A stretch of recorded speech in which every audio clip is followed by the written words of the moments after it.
हाय दोस्त, नमस्ते, प्रणाम। मैं हूँ संगीता प्रजापति गोरखपुर से।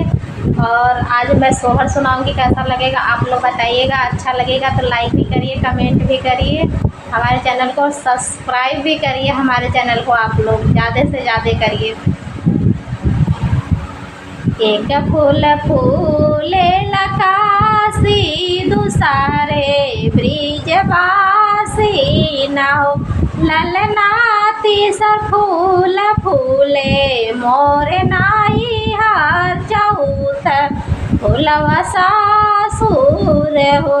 पूरा चारो फूलवा जे पवती तसे जिया लगवती ना हो।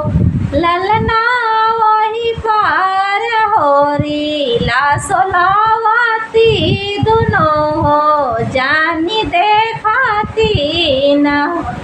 बाहर से आवेल सासुरु बहुआर से राजे करे।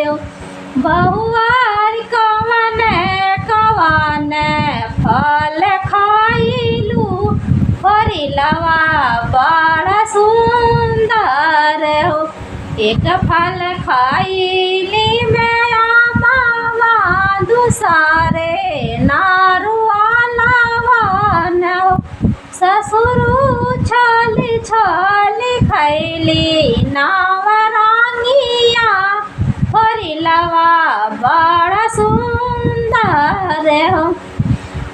बाहर से आवेल जेठ भयहु से राजे करे हो। भयहु कवन कवन तप कइलू हरिलवा बड़ा सुंदर हो।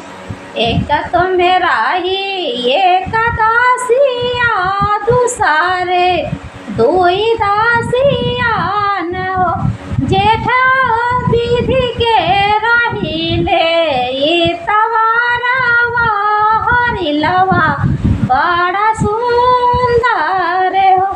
जेठे विधि के रहिले तवारवा हरिलवा बड़ा सुंदर हो।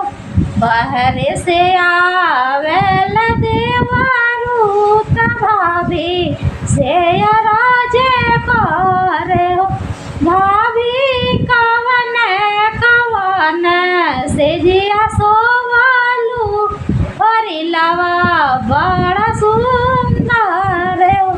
भाभी कवन कवन से जिया सोवालू हरिलवा बड़ा सुंदर हो।